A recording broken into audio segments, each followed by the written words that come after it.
आधा किलो के लिए 160 रुपए। आप समझ सकते हैं प्रति किलो की कीमत 300 से भी ज्यादा, 300 रुपए से ज्यादा प्रति किलो आपको आलू के लिए, और उसी तरह प्याज के लिए भी आधा किलो के लिए 120 रुपए आपको चुकाने पड़ते हैं। 480 रुपए किलो चावल।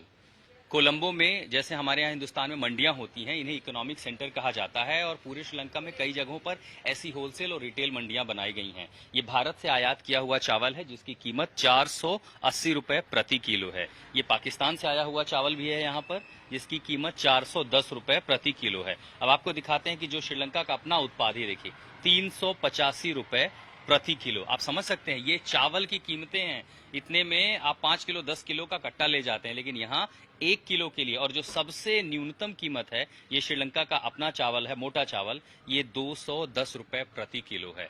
अब आप रिटेल मंडी में जब आते हैं, होलसेल मंडी में आते हैं और ऐसी कीमत देखते हैं, तो अंदाजा लगा सकते हैं कि श्रीलंका में आर्थिक तंगी के बाद आखिर हालात किस कदर खराब हुए हैं, महंगाई कैसे आसमान छूने लगी। और आसमान छूना शब्द भी शायद इसको देख करके कम पड़ जाएगा कि आप 200 रुपए न्यूनतम चुकाते हैं 1 किलो चावल के लिए, मोटे टूटे चावल के लिए। अब दरअसल इसके पीछे वजह आर्थिक तंगी तो है ही, लेकिन डीजल की कमी से जो बड़ी मंडियां हैं या जहां पर स्टॉक है वहां से चावल का आना, तो एक तो वो सप्लाई मैकेनिज्म पूरी तरह से ध्वस्त हो चुका है, इसलिए कीमतें आसमान छूने लगी।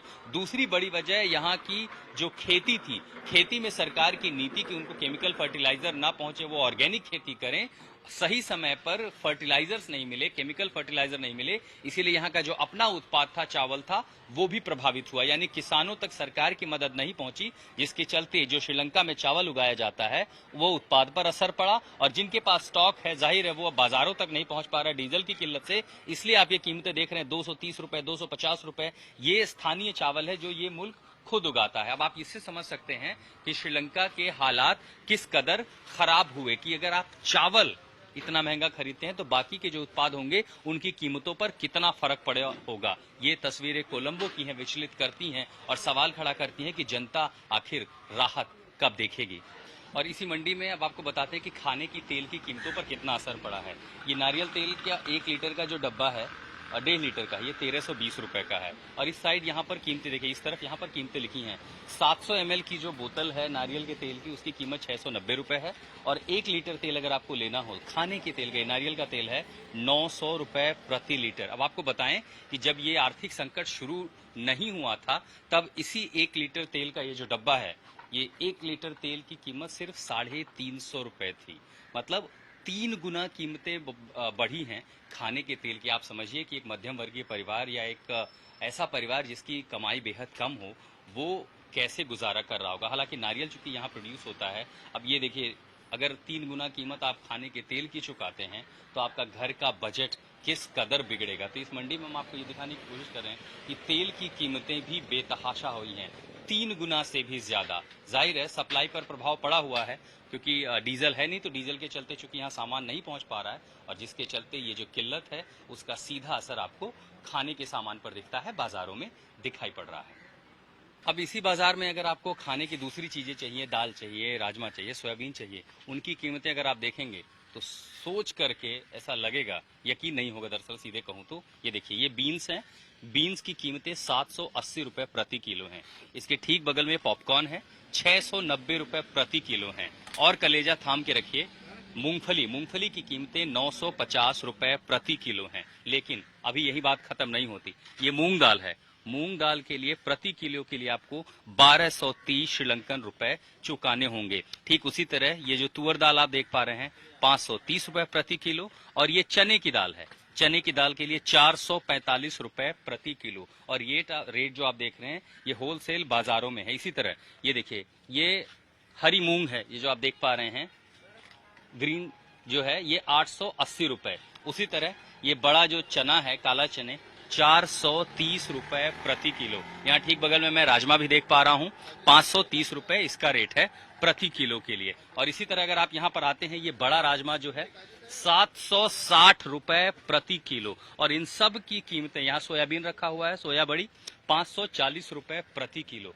ये जो कीमतें हैं ये 2 गुना से ज्यादा हैं। यहाँ उड़द दाल, ये देखिए, ये उड़द की दाल है, सफेद उड़द की दाल, 850 रुपए प्रति किलो। और ये जो कीमतें हैं ये दोगुनी से ज्यादा हुई हैं पिछले एक महीने के भीतर जैसे ही यहाँ अर्थव्यवस्था खस्ताहाल हुई, डीजल पेट्रोल का संकट खड़ा हुआ, किसानों की जो उत्पाद है उस पर फर्क पड़ा, अब उसका असर होलसेल बाजारों में दिख रहा है। ये जब रिटेल बाजारों में जाएगा तो सप्लाई चूंकि डीजल पेट्रोल नहीं है, ये कीमतें और बढ़ेंगी, कालाबाजारी होने लगी है, और जब और कीमतें बढ़ेंगी तो घर तक जब आपके जेब तक पहुंचेगा, ये जो खर्च है ये आम आदमी के खर्च को, उसके बजट को 2 से 3 गुना बिगाड़ रहा है। इसीलिए श्रीलंका में संकट है। और हम आपको कोलंबो की एक सब्जी मंडी में ले आए हैं।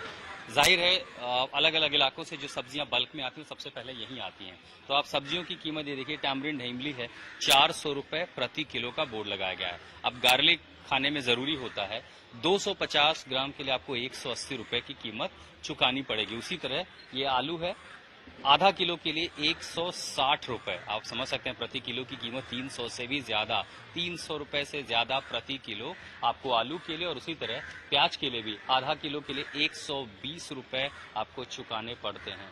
अब आप समझ सकते हैं कि इससे हालात किस कदर यहाँ पर खराब हुए पड़े हैं कि 200-300 रुपए किलो में अगर आप आलू और प्याज खरीद रहे हैं, और उसी तरह दूसरी सब्जियां। हालांकि श्रीलंका में कई सारे फलों का उत्पादन होता है, तो जो फल हैं उनकी कीमतों में उतनी बढ़ोतरी नहीं है, लेकिन जो दिक्कत है वो सप्लाई की है, क्योंकि डीजल नहीं है तो फल बहुत ज्यादा मंडियों तक नहीं पहुंच पाते, और जाहिर है मंडियों में कई बार बिजली की दिक्कत है, ऐसे में फल और सब्जियां खराब हो जाती हैं। तो अब आप जो आमतौर पर देख पा रहे हैं यहाँ की कई सारी मंडियों में उतनी आवक नहीं है, इसीलिए आपको बहुत सारे रैक खाली भी दिखाई पड़ेंगे। और पीछे जो स्टॉक हमें बताया गया है कि ये स्टॉक इससे कहीं ज्यादा यहाँ पर हुआ करता था, और लोगों की भीड़ भी बहुत ज्यादा हुआ करती थी। लेकिन अब जब सप्लाई पूरी ठप पड़ गई है तो एक तो कीमतें भी बढ़ी हैं, और साथ के साथ मंडियों में जो सामान है उसकी पहले के मुकाबले, आम दिनों के मुकाबले किल्लत ज्यादा होने लगी है, उनकी कमी होने लगी है।